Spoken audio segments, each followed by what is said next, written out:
few tips that you can start implementing into your sales process immediately to start closing more deals. The number one thing, doesn't matter whether I'm on one-on-one coaching calls or team training sessions, the one thing that I find most salespeople are trying to do is they're trying to out-theory the amount of activity that they need to be doing.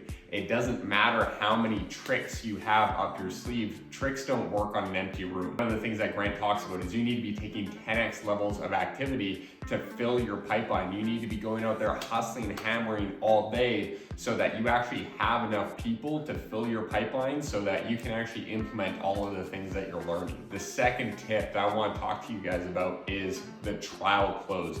So many people think that they have an issue when it comes to the closing side of things. They're like, well, how do I know when I actually go for the close? And the one thing that most of them are skipping over is the trial close.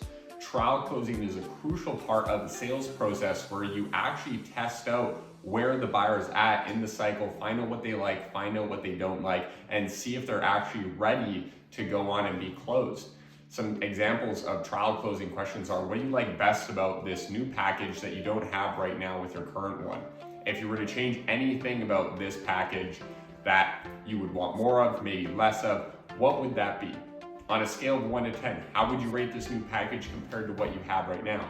And this can apply to cars, it can apply to insurance, telecom, doesn't matter whether you're door knocking, business to business, short transaction cycles or long transaction cycles.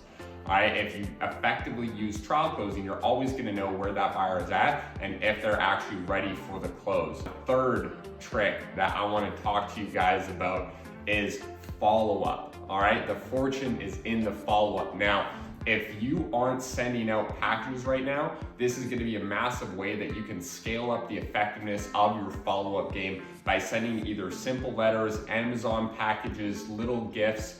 And the greatest part about sending out a physical package is that you actually have your next 2 follow-ups set up for you. Because once you send out that package, you can give them a call a few days later and say, hey there, this is Sean from Cardone, Canada. I sent you a package, just want to make sure, did you actually receive that? Now, if you don't get through to that person, now you can actually take advantage of sending out an email follow-up stating the same thing. So if you take advantage of mailing out actual packages, you're gonna be able to actually utilize 3 different follow-up touch points to get in front of that person and actually bring omnipresence.